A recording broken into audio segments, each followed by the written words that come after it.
Get some instant analysis. Welcome in Sportsline data scientist and host of the First Cut podcast, Rick Gehman. World number one Scottie Scheffler entered with a 5-shot lead. Biggest lead was 8 shots early in round 2. I'm thinking about the Vince Carter gif, but not so fast, right, Rick? Scheffler's lead down to 2 on Xander Schauffele, who has played out of his mind in the first 2 rounds at 11 under par, closed his round on Friday with an eagle. I said this, look, this is what golf needs, Rick. How about the X-Man making this competitive?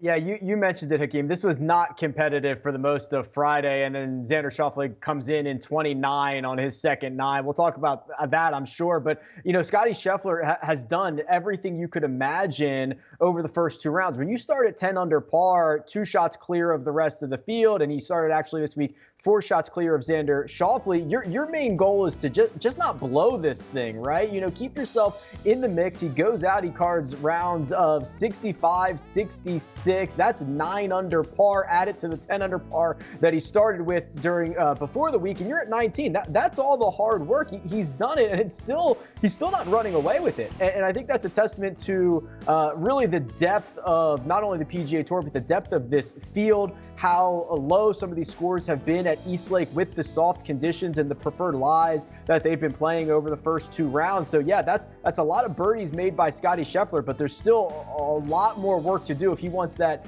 $18 million and to hoist the FedEx Cup trophy come Sunday afternoon. Xander won the Tour Championship in 2017, but did not win the FedEx Cup. It was Justin Thomas that year. Xander looking to claim both this time around. What is it about Eastlake that suits his game?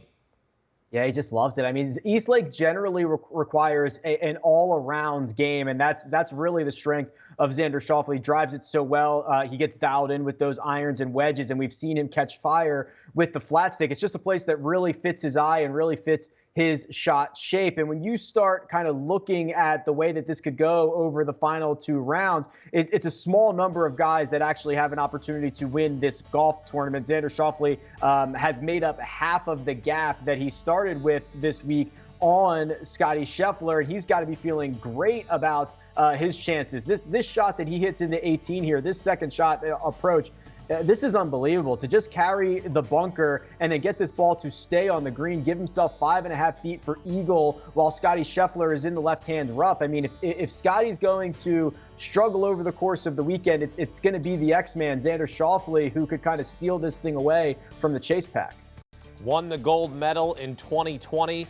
Now looking to strike gold in Atlanta at Eastlake and take home $18 million. Speaking of making some money, Max Homa had the round of the day, making a major move up 18 spots with a sparkling 8 under 62, including an eagle on 18. It feels like everybody is eagling 18 in the first 2 rounds. You get an eagle, you get an eagle.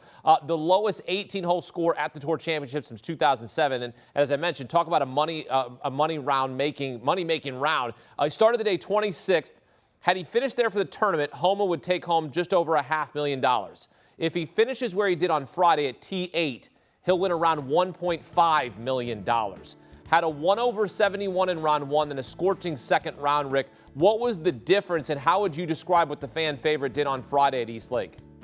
Yeah, that's literally a money-making, $1 million round right there is what he had to move up the leaderboard. So coming into the week, Max Homa had really struggled with his approach play. He actually lost strokes on approach for 5 consecutive events leading into the Tour Championship. That's not something that we've seen him do in over 2 years. He's generally a very good ball striker, and now we saw that on Saturday. We saw that in the second round. He gave himself a ton of opportunities at Eastlake during this round, and then he was able to convert a lot of them. He gained, over 3 strokes with the flat stick. He led the field in putting over the course of Friday's round. So when you are able to combine both aspects, giving yourself a lot of opportunities to make birdie and then actually rolling them in, it goes a long way, and it improves your standing on the leaderboard very, very quickly. And if he can continue to move up the leaderboard, now it's almost to the point where every position he moves up from here, it's like $500,000. So things get really valuable, and every shot really does matter the rest of the way here as these payouts get, even increasingly greater the closer you get to the top. Yeah, the margin for error is razor thin at the Tour Championship. Now let's get your pick to win the Tour Championship, the FedEx Cup Trophy and the $18 million prize. Are you putting your money on Scottie Scheffler to cap off a dream season? I am. I think what we've seen from the FedEx Cup in the last handful of years is the guy that owns the season ends up winning the FedEx Cup. And Scottie Scheffler has owned this season, and he has been splendid over his first 2 rounds. Even at times during his second round, he got a little loose with the driver. We saw him hit a couple of balls way left, but he can escape literally any position and still give himself an opportunity to make par, or even in some situations still give himself an opportunity to make birdie. He's just so well-rounded and playing so well right now. It's going to be hard to believe him not winning this FedEx Cup unless Xander Schauffele goes out and does something incredible on the weekend. So I think this is still Scottie Scheffler's to lose, and it would be an unbelievable cap on an unbelievable season. He is the favorite right now with a 2-shot lead heading into the weekend. Rick Gehman breaking it down for us here on CBS Sports HQ. Rick, thanks. And for more awesome golf content, join Rick and his crew on the First Cut podcast, a cavalcade of stars. You'll get tournament previews, including DFS picks and analysis. You'll get round-by-round reaction to each PGA Tour event, including the FedEx Cup playoffs. The First Cut podcast. Download and subscribe today. Do you want a sports network that delivers everything that matters about the game? The highlights, the picks, the instant analysis. No yelling, no fake debates, no politics. Hit the subscribe button and never miss a moment.